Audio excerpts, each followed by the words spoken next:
Olá pessoal, tudo bem? Sejam bem-vindos a mais uma aula de elaboração e análise de projetos. Na aula de hoje eu vou dar continuidade ao tema que a gente começou na última aula, agora falando um pouquinho mais sobre formação de custos e de preços. Tá? Então aqui é uma introdução, a gente vai dar sequência nas próximas aulas a essa discussão da formação dos custos, né, ou da apuração dos custos, e como é que a gente pode trabalhar a partir disso para a formação dos preços de venda, que vão ser fundamentais para que a gente possa elaborar principalmente o quadro, né, de receitas e desembolsos, que vai formar o fluxo de caixa operacional, que vai ser um dos principais instrumentos para a gente poder avaliar a capacidade do negócio, do empreendimento que a gente está colocando no projeto, né, de gerar retornos financeiros ao capital que vai ser necessário para fazer com que o negócio opere. Né? Ou seja, basicamente, a análise da viabilidade financeira e da viabilidade econômica, né, uma perspectiva também que incorpora aí o custo de oportunidade, né, ela depende muito da precisão com que a gente faz aí a projeção do fluxo de caixa operacional. Então a aula de hoje ela vai trazer mais alguns exemplos, né, para ajudá-los aí a pensar em formas de elaborar esse quadro financeiro. Bom, eu estou trazendo uma literatura complementar para a gente discutir, né, e tem uma discussão bastante interessante nesse capítulo, né, ou uma ideia base, que eu acho que ela é muito relevante quando a gente trabalha com projetos que envolve mais de um tipo de produto ou serviço, né, como objeto de vendas. E nesses casos, né, o controle e a análise dos custos eles vão ser fundamentais para a formação dos preços, né, dos diferentes preços. Então a gente não vai estar trabalhando com um único produto, mas com diferentes produtos. E aí a forma como a gente apura os custos de produção e forma os preços de venda, né, são fundamentais para que a gente possa ter um equilíbrio para cada tipo de produto. Esse equilíbrio no sentido de não que a gente tenha que diluir de maneira igual os custos, principalmente os custos fixos, mas no sentido de que o preço, né, que vai ser cobrado do cliente, né, como a gente vai sempre estar baseando ele no custo, né, se a gente carrega demais os custos, isso naturalmente tende a se refletir nos preços. E pode ser que determinados produtos eles tenham que operar com preços mais baixos em função da concorrência. Então, esse equilíbrio, no sentido de estabelecer preços ou margens, né, de lucro em cada produto, de acordo com suas especificidades, né, com a competitividade que a empresa vai ter em relação aos demais em cada um dos itens. Então, a gente pode compor nesse mix, né, nesse conjunto de produtos, diferentes margens de contribuição. Então, isso faz com que, talvez, né, a gente consiga ganhar com uma margem menor, mas com um volume de vendas mais alto, um lucro que igualmente satisfaça aí, os objetivos dos financiadores ou dos investidores do negócio. Bom, então, basicamente, o estudo do custeio, né, e da formação do preço, ela tem esse objetivo, né, de a gente evitar esse risco de desequilíbrio, né, uma vez que se a gente alocar custos demais, né, em um produto em detrimento dos outros, né, isso vai ter um reflexo nos preços de vendas e, consequentemente, nas quantidades vendidas. Então, a gente pode colocar um preço muito elevado num produto e ter como consequência, né, uma queda muito brusca na demanda, e isso pode comprometer o negócio. Então, esse também é um desafio na hora de formar preços quando a gente trabalha com, né, um empreendimento que é multiproduto. Bom, eu vou trazer na aula de hoje, né, uma sugestão de uma outra forma de elaborar o quadro de receitas e desembolsos, né, o quadro de ingressos e saídas, como coloquei aqui no slide, mas que na essência é a mesma coisa, né? Ou seja, a gente vai trazer aqui outras nomenclaturas que outros autores podem utilizar, até para que vocês possam ir se familiarizando, mas tendo a consciência de que se trata da mesma coisa, com uma perspectiva um pouco diferente. Né? Então, a forma como vocês vão abordar isso no projeto de vocês fica a critério de cada um, né, individualmente, ou do grupo que vai ser constituído para fazer o projeto. Tá? Bom, basicamente, esse autor aqui ele vai sugerir para nós os custos marginais, que vai ter relação, obviamente, com aquela ideia de custos adicionais à medida que a gente vai produzindo ou comercializando mais produtos ou serviços, que é a ideia do custo variável. Tá? E a gente vai ter os chamados custos estruturais fixos. Então, como a própria nomenclatura diz, são aqueles custos que, independente do volume de produção, a empresa vai ter que arcar. Então, essa é uma forma básica aí de a gente estruturar os custos para que a gente possa, então, apurar a receita, o lucro líquido no final, mas isso tudo depende, obviamente, do preço. Tá? E o que os autores vão sugerir para a gente é o seguinte, bom, o preço de venda, basicamente, ele vai ser derivado aí da soma do custo marginal com o chamado lucro marginal. Tá? Então esse lucro marginal, na perspectiva, né, que está sendo colocado nesse livro que eu deixo para vocês lerem ao final, ele vai incorporar dois componentes. Tá? O primeiro seria o custo estrutural fixo, né, que é aquela estrutura de despesas e custos que a gente tem independente do volume de produção, e mais o lucro operacional, ou seja, o montante, né, do valor monetário que a empresa ou os empresários, né, esperam oferir ao longo de um determinado período. Pode ser um período mensal, um período anual, enfim. Geralmente a gente vai trabalhar com metas anuais, mas considerando também os períodos específicos, né, dentro do mês, para ir fazendo um acompanhamento, né, do cumprimento das metas.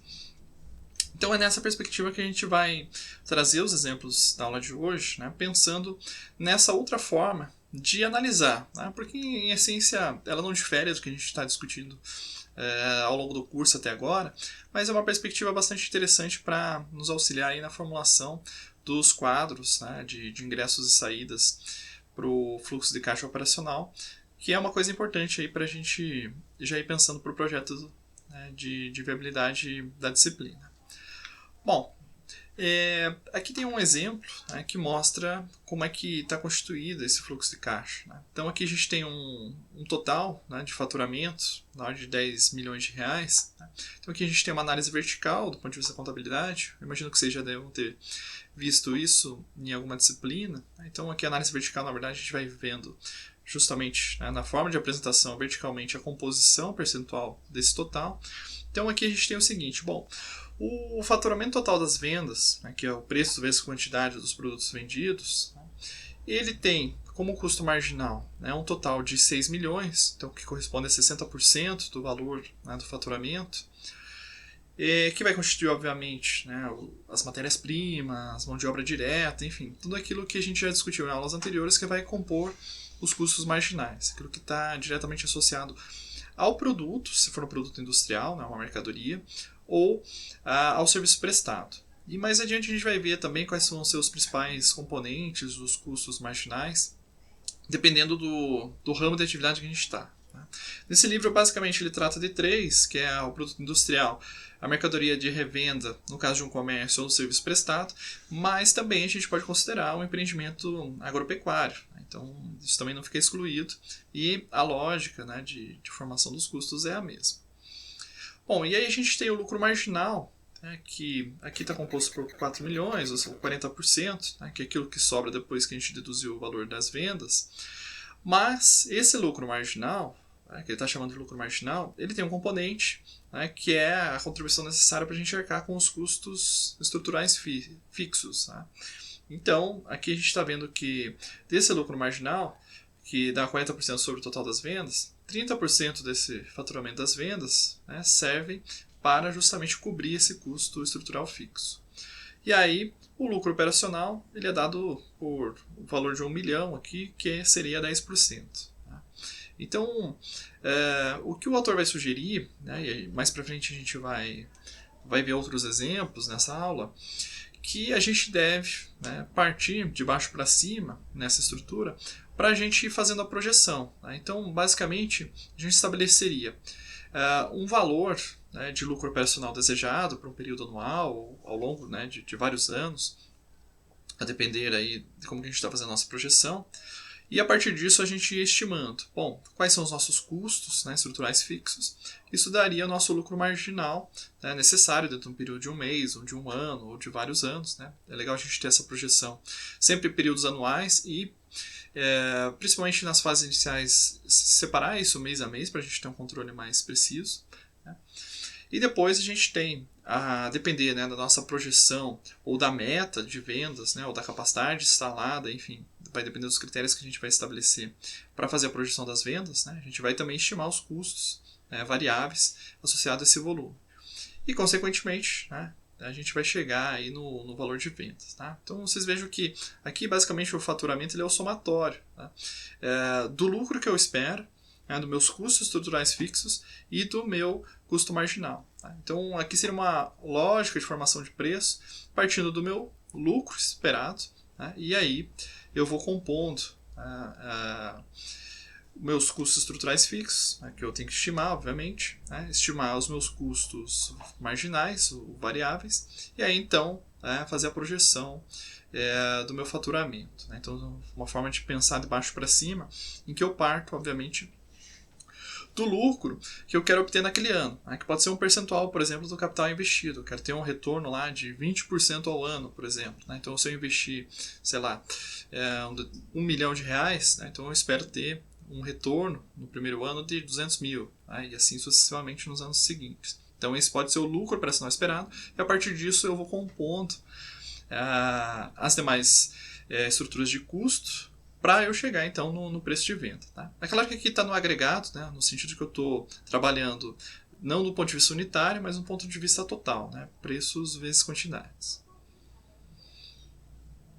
Bom, eu trago aqui para ficar um pouquinho mais claro, né, esse exemplo de projeção anual de lucros, né, que é uma sugestão também que o autor traz para a gente, que é o seguinte. Bom, vamos supor que a gente tem um produto qualquer lá, que o custo marginal dele seja de R$25.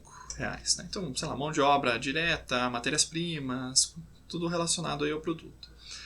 E que eu tenha um lucro marginal de 25, tá? Também. Então, lembre-se que o lucro marginal ele vai compor uma parte referente aí à contribuição para os custos fixos e a outra parte se refere ao lucro mesmo, né, operacional, que a empresa vai obter na venda de cada unidade. Então, aqui a gente teria a composição do preço de venda da ordem de 50.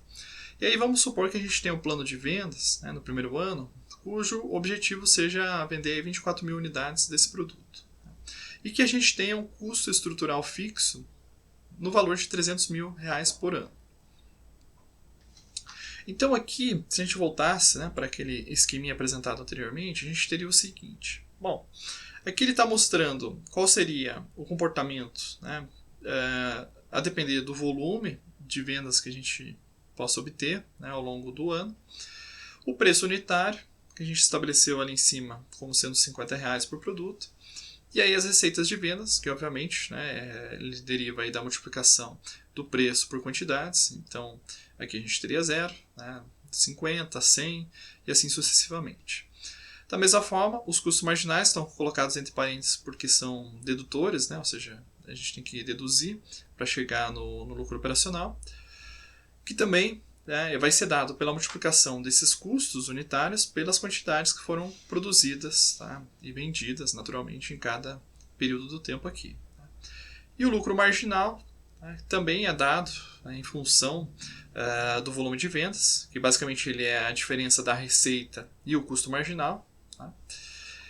E aí a gente teria o custo estrutural fixo, né, que independente do volume ele seria lá 300 mil. Tá. E aí, para cada nível de vendas aqui, ou de produção, a gente teria a apuração do lucro operacional. Né? Obviamente, quando a gente tem unidades muito baixas de venda, né, a gente teria aqui prejuízos. O que está sendo demonstrado aqui é o seguinte, bom, com o volume de venda de 12 mil, a gente teria o lucro operacional 0. Né? Então, basicamente, esse é o ponto de equilíbrio aqui. Tá?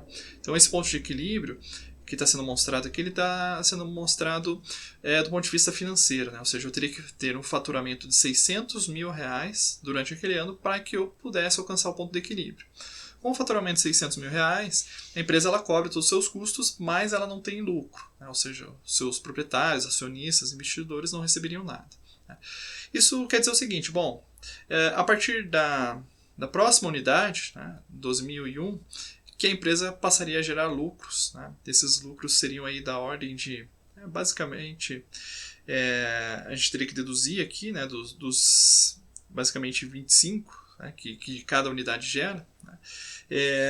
É o que ela passaria a gerar a partir de então. Né? Ou seja, a partir do momento que ela já cobriu os custos, todos os custos marginais, naturalmente, mas os custos estruturais, então a gente passaria para cada unidade adicional ter um lucro de 25. Tá? Então, a partir de 12.001, ela teria um lucro de 25, 2002, 50 e assim sucessivamente. Né? Caso ela atingisse a meta de 24 mil ao ano, vamos supor que essa seja a capacidade máxima instalada para um período de um ano, esse lucro operacional seria de R$300 mil. Tá? Então, aqui, naturalmente, né, a receita de vendas ela aumenta para 1.600.000, os custos marginais também aumentam para 600 mil, mas a gente tem aqui um lucro marginal de 600 mil, está bem simplificado para facilitar nosso raciocínio, obviamente. Deduzidos os custos fixos, né, sobraria esses 300 mil. Tá? Então, Basicamente, aqui a gente tem, nessa penúltima coluna, é o ponto de equilíbrio, que é 12 mil em quantidades, e também o ponto de equilíbrio que aparece em todos aqui, que é os 600 mil, como necessários para que a empresa consiga cobrir todos os seus custos. E a partir de então, né, de 12 mil a 24 mil, que seria a sua capacidade máxima, por exemplo, ela oferiria lucros. Tá? Então, aqui é uma forma também de a gente apresentar, né, a nossa projeção de receitas e desembolsos que a gente viu na aula anterior, de uma maneira bastante analítica, né, bastante interessante também. É claro que aqui a gente só está vendo as chamadas contas sintéticas, né, eu não tenho as chamadas contas analíticas. Então, no caso de vocês, é mais interessante também que tenha o desdobramento, né, quais são esses custos marginais ou custos variáveis. Né, então, matérias-primas específicas, né, então energia elétrica, água, embalagens, enfim, né, tudo que é necessário para que vocês tenham aí o maior grau de precisão possível na projeção, seja na projeção anual dos lucros, né, ou na projeção geral aí das receitas e despesas. Bom, aqui tem um esquema que eu achei bastante interessante, eu achei que valeria a pena trazer para a aula de hoje, que é uma sugestão, né, da composição do preço, esse preço básico de vendas aqui, né, o preço de vendas, de um produto industrial. Tá? Não necessariamente a gente vai ter que fazer um projeto de fábrica, como mencionei já em aulas anteriores, mas aqui a gente tem um exemplo de quais são os principais componentes, caso alguém vá fazer isso, porque são os mais complexos. Né? Então a gente tem lá como custos marginais de venda, né, matéria-prima, comissão de vendas e outras variáveis. Os impostos e contribuições sobre as vendas, então os principais são o IPI, né, o Imposto sobre Produto Industrializado, o ICMS, que é o Imposto sobre a Circulação de Mercadorias e Serviços, então alguns serviços pagam ICMS, como é o caso dos transportes. O PIS, né, que é a contribuição lá para o programa, né, agora eu me esqueci o que é o I ali, né, o programa social. E o COFINS, que é a contribuição, né, para fins sociais também, ou seja, duas contribuições aí associadas à Previdência Social. Tá? Então, isso aqui é importante ter em mente, né, porque isso vai fazer parte também do preço de venda, são aquelas despesas que a gente viu na aula anterior, né, que são despesas variáveis. Depois a gente tem lá os custos estruturais fixos da empresa, então a gente pode ter salários gerais, então ele vai até colocar ali o estado de prontidão nesse texto, né, ou seja, eu posso ter uma política da empresa em que eu tenho lá a minha produção, mas independente se eu estou produzindo muito ou não, eu não demito meus funcionários, né, eu não contrato eles por horas e coisas do gênero. Então eles acabam sendo uma espécie de uma estrutura de custos fixos, tá? Porque são sempre em estado de prontidão para o trabalho. Né? Então às vezes a empresa ela pode estrategicamente optar por fazer isso. Tá? Então ela não vai variando o seu quadro base, pelo menos, né, de pessoas ligadas à produção em função aí da variação da demanda. Bom, encargos sociais, depreciação, prolabore, manutenção, enfim, né, vai ter uma lista infindável aqui de custos estruturais fixos, como a gente já tem visto nas últimas aulas. E por fim, o último componente vai ser o lucro, né, que é justamente a remuneração do capital operacional investido. Tá? Então, o preço, né, de vendas aqui do produto ele vai ser composto, né, por todos esses itens aqui. Bom, com relação à composição dos custos marginais, como eu havia mencionado, no caso do produto industrializado, né, os custos marginais, os custos variáveis, a gente pode pensar assim, né, a gente tem que considerar todas as matérias-primas, insumos, peças, componentes, embalagens, né, comissão variável sobre as vendas. Se a gente for separar, isso aqui seria uma despesa, né, não necessariamente está incorporado aqui no produto. Né, então, pensar do ponto de vista da apresentação analítica de vocês vão trabalhar com uma estrutura contábil mais rigorosa, então separaria isso como despesas variáveis, né? E também a parte dos custos indiretos de fabricação, como a gente viu na última aula. Tá? No caso dos serviços, né, a gente pode considerar não só o serviço prestado, quanto que a gente vai estar cobrando por ele, mas materiais que são aplicados, eventuais comissões, né, de vendas e outros custos indiretos. Por exemplo, né, eu faço prestação de serviço em casa, então custo do deslocamento, né, combustível, uma reserva para a realização de manutenção do veículo, né, troca de óleo, coisas do gênero. Então isso também poderia ser incorporado aí nos custos do serviço prestado. E no caso de mercadorias vendidas ou revendidas, que é o caso do comércio, né, a gente vai considerar como custo o preço de aquisição dessa mercadoria, né, seja de uma empresa atacadista ou a gente compra no varejo mesmo e faz a revenda. Também a comissão variável sobre as vendas, a gente pode separar isso como despesa, não como custo necessariamente, aqui está de uma maneira mais simplificada, né? Ou seja, os custos marginais e os custos estruturais fixos, né, incorporam também aquele conceito de despesa que a gente viu lá na aula anterior. E as partes, né, dos custos indiretos, como a gente também já viu na última aula. Bom, como eu mencionei, né, em alguns casos, no caso dos custos estruturais fixos, né, ignora esse título aqui dos custos marginais em cima, muitas despesas, né, elas decorrem justamente desse estado de prontidão. Né? Eu posso ter problemas, como foi o caso da pandemia, né, que diminuiu drasticamente a demanda, ou mesmo a possibilidade de produção por conta do lockdown, mas eu vou ter que manter, né, aquela estrutura fixa básica e eu vou ter que arcar com aquelas despesas. Então, salários e encargos sociais, a depreciação dos equipamentos, sua manutenção, pagamento de energia elétrica quando a demanda é fixa, materiais de limpeza e assim por diante. Né? Então, na hora de contemplar, né, naturalmente, os custos estruturais fixos, a gente tem que analisar se o nosso projeto, né, ele permite a gente ter flexibilidade, ou seja, eliminar parte desses custos ou não. Eles sempre vão estar nesse estado de prontidão, né, como o autor desse capítulo está sugerindo para a gente. Bom, outro aspecto que eu achei interessante para a gente discutir, né, que é uma sugestão, uma tese que está nesse capítulo, é a seguinte: que o markup nem sempre é uma técnica recomendada para a gente fazer a precificação. Né? Então, não é uma regra que a gente tem que aplicar de maneira indiscriminada. Então, o que é o markup? Basicamente eu apuro o meu custo unitário e aí eu estabeleço uma regra, né, que eu vou acrescentar 25%, 50%, 100%, né, sobre o seu custo, e essa vai ser a regra de precificação. Tá? Nem sempre isso é adequado, porque eu vou estar trabalhando com diferentes produtos, né? E eu acho que eu já comentei em alguma das aulas, porque a gente sempre vai estar trabalhando como um piso, né? O custo de produção do produto, e o teto vai ser estabelecido pelo mercado, né? Não só pelo preço praticado pelos concorrentes, mas também pelo valor percebido pelos nossos clientes. Né? Ou seja, se o nosso produto é muito superior em termos de qualidade, né, e essa qualidade é percebida pelos nossos clientes, a gente pode cobrar um preço acima dos concorrentes. Tá?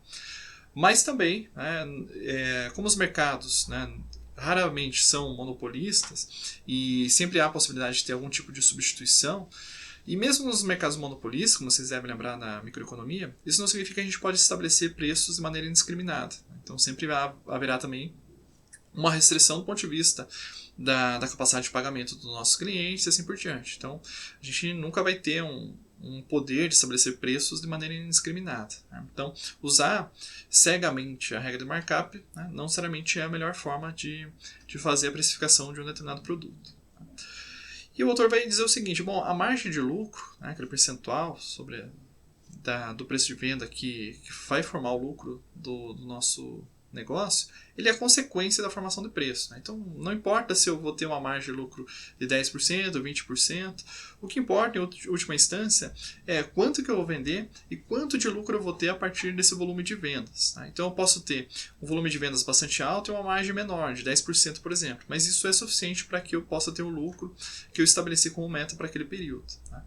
E eu posso ter outros produtos que eu tenho uma margem, sei lá, de 50%, mas, né, o seu volume de venda é baixo. Então, consequentemente, a sua geração de fluxo de caixa ela é muito menor. Então, o percentual ele é consequência e não, tá, o principal objetivo aí, no processo de precificação dos produtos. Tá? Bom, então, o que o autor traz como sugestão para a gente de precificação seria estabelecer um lucro esperado sobre o capital investido, né, ou uma meta satisfatória para cada período, né, ou para cada exercício financeiro. E a partir disso, né, soma-se o custo estrutural fixo para chegar no lucro marginal esperado, né, o montante total, né, que vai mostrar ali qual que é aquele valor fixo que a gente tem que diluir sobre as quantidades que a gente vai produzir, se a gente voltar para aquela ideia do custeio que a gente viu em alguma das aulas anteriores. Tá? Então eu tenho lá um valor, por exemplo, de 1 milhão como meta de lucro e tenho lá uma despesa, sei lá, de 2 milhões de custo estrutural fixo. Né? Então, esses 3 milhões, né, eu vou ter que distribuir entre meu hall ali de produtos que eu vou vender para fazer a sua precificação. Né? Então, não necessariamente eu vou aplicar, né, um percentual específico para cada produto, 20%, 10%. Né? Eu vou diluir isso de acordo com algum critério. Né? E no final das contas, né, quando eu conseguir realizar as vendas desses produtos, determinados produtos vão ter uma margem de lucro específica. Tá? Então isso eu apuro depois, né? Ele é uma consequência. Então, sei lá, vou ter um produto que vai ter uma margem de 10%, outro que vai ter uma margem de 25%, 50%, mas não necessariamente o que tem uma margem de lucro maior vai ser aquele que vai contribuir mais para o lucro total da empresa. Tá? Então isso vai depender, obviamente, do seu volume de vendas. Bom, eu trouxe aqui um exemplo, né, para a gente explorar um pouquinho mais essa ideia, que está no livro, né? Eu vou usar o mesmo exemplo do livro, que depois vocês podem ler, que é a ideia da embalagem de macarrão de 1 kg. Tá? E aí ele estima lá um custo marginal de cada embalagem para a empresa, né, de 65 centavos. Uma suposição lá de um total de impostos indiretos ou impostos sobre vendas de 20%, né, sobre o seu preço de venda. Um total de custos estruturais fixos anuais de R$120 mil e uma capacidade instalada de 300 mil quilos por ano, tá? Que seria também a meta da empresa utilizar, né, 100% da sua capacidade instalada.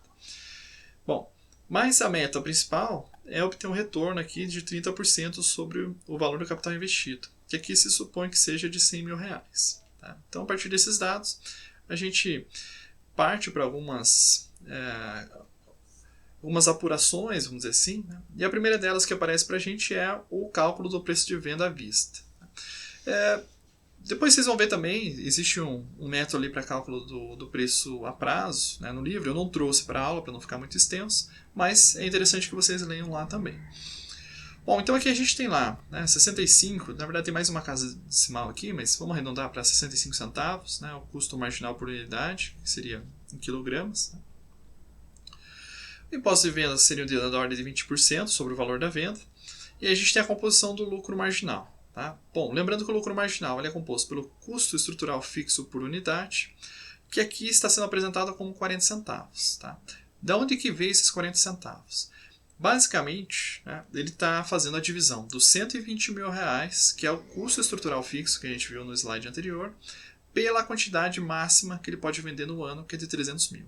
Então ele chegou a esse custo estrutural fixo por unidade, que nesse caso, né, um pacote de 1 kg, de 40 centavos.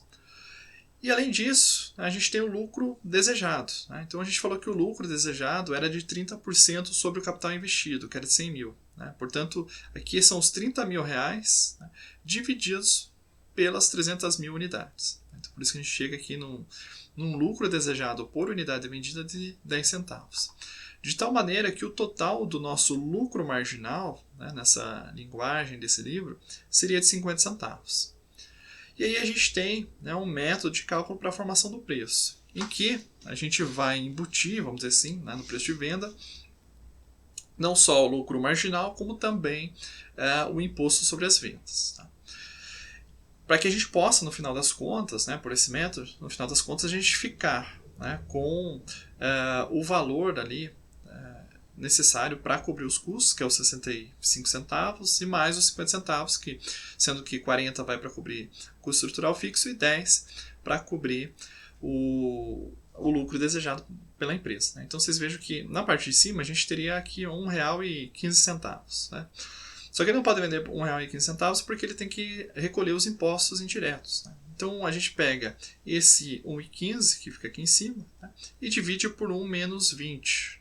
Então, na verdade, ficaria uma divisão por 0,8, que faz com que o preço de venda venha para 1,44. Então, cada pacote de 1 kg, claro que isso aqui deve estar bastante defasado, porque um pacote de macarrão de 500 gramas, né, custa aí, sei lá, uns R$5,99 hoje em dia, né? Então, de 1 kg seria, sei lá, de 12, 13 reais.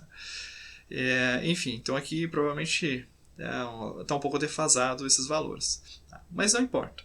Então, o que interessa para a gente é que o preço de venda à vista, né, foi calculado dessa forma, considerando, né, o custo marginal, o custo ou lucro marginal, vamos chamar assim, né, que tem uma parte que é o custo estrutural fixo e mais o lucro desejado. Né? Então, uma forma simples, porém interessante de a gente fazer precificação. Tá? Então, fica uma sugestão para vocês também pensarem aí no projeto de vocês. Bom, trazendo aqui para a projeção do lucro anual, né, ele faz uma estimativa aqui para uso de 100% da capacidade, né, que seria de 300 mil quilos ao ano, ao preço de 1,44. Então aqui a gente teria o seguinte, bom, se a gente vendesse esse volume de 300 mil a 1,44, a gente teria uma receita de R$ 432 mil. Né? Então na análise vertical, isso representa 100% aqui do faturamento. Depois a gente tem lá os tributos, né, que devem ser pagos, que é sobre o preço de venda, então portanto, né, a gente deve pagar quase 29 centavos aqui por cada unidade vendida, de tal maneira que a gente vai ter que recolher R$ 86.400, né, 20%, porque a gente já fez o cálculo, né, para dar certinho lá, o cálculo de trás para frente, esses 20% sobre o valor de venda. Tá? Aí a gente tem o custo direto, o custo marginal, tá, ele chama de CD aqui, que é os 65 centavos vezes 300 mil, que dá 195.600, né, que vai compor aí 45,3%, né, do total das receitas. Depois a gente tem o lucro marginal, que tem lá o volume de 300 mil, né, a gente colocou como 50 centavos, né, em cada produto, de tal maneira que esse lucro marginal fica aqui 150 mil. E a gente sabe que 120 mil é fixo, tá? Então a gente deduz 125 mil e o que sobra vai ser o lucro operacional. Tá? Então veja que na análise vertical, né, o lucro operacional ele é de 6,9% sobre o total do faturamento. Tá? Mas não era essa a meta. Né? Esse 30 mil ele representa, nesse nosso exemplo, né, 30% do capital investido. Né? Então isso pode ser uma estratégia também de estabelecimento de metas de lucro que consequentemente impactam na precificação, né, dos produtos. E vejo que aqui o lucro marginal, né, ele é de 34,7%. Então a gente poderia dizer o seguinte, né, que o markup seria de 34,7%, mas a gente não estabeleceu isso antes. Né? O que a gente estabeleceu foi qual que seria a contribuição individual de cada produto aqui no seu máximo, né, para os custos fixos de 40 centavos e o lucro esperado em cada unidade de 10%. Então a gente estabeleceu isso do ponto de vista monetário. E esse valor aqui, esse percentual, ele é consequência. Né? Então a gente não estabeleceu o markup como regra, mas a gente partiu aqui, né, de valores objetivos em termos monetários do custo estrutural fixo e do lucro esperado para aquele exercício financeiro. Bom, aqui também tem, a gente já viu em aulas anteriores, mas eu achei que valeria a pena trazer de novo, né, o cálculo do ponto de equilíbrio em quantidades e em valores. Então, a partir do exercício que a gente fez, a gente viu o seguinte, bom, o nosso custo estrutural fixo ele é de 120 mil, né, e aqui esse lucro marginal unitário que a gente calculou lá, né, de 50 centavos cada um, tá, se eu fizer essa razão, eu consigo chegar na quantidade necessária para eu chegar no ponto de equilíbrio. Né? Ou seja, se a empresa vendesse 240 mil quilos de macarrão, ela não teria lucro, mas também não teria nenhum tipo de prejuízo. Né? Então, nesse ponto, quando ela consegue vender os 240 mil durante o ano, né, então ela conseguiu garantir o recurso financeiro necessário para cobrir, né, todos os custos marginais até aquele momento e também os custos fixos. Então, é só a partir da próxima unidade que ela vai oferir lucro de fato. Né? E aqui a gente poderia também calcular o ponto de equilíbrio de vendas em valores. Tá? E como é que isso é feito? Né? Então, basicamente, a gente vai pegar os mesmos 120 mil, que é o custo estrutural fixo, e vai dividir por aquela margem, né, ou aquele percentual que apareceu na tabela lá em cima, que em outra aula eu chamei de índice de margem de contribuição. Né? Então, são vários nomes aí que vocês vão vendo nos livros, mas que basicamente é a mesma coisa. Né? Ou seja, o percentual que o total lá do lucro marginal representa no valor das vendas. Tá? Então, isso permite que a gente chegue no valor monetário necessário para que a empresa zere seus custos, né? Ou seja, que o total de receitas seja equivalente ao total dos seus custos. E nesse caso seria um valor de R$ 345.600, tá? Que é equivalente à venda dos 240 mil quilos aqui pelo preço de 1,44, tá certo? Bom, a gente vai encerrando por aqui essa aula e eu recomendo que vocês leiam o livro do Santos, né, o capítulo 1º, tá? Só corrijo aqui que eu acabei deixando da aula anterior, né, que é o capítulo 1º, tá? Fundamentos de custos para a formação de preço e lucro, certo? Bom, desejo a vocês aí uma excelente semana de estudos e nos vemos na próxima aula.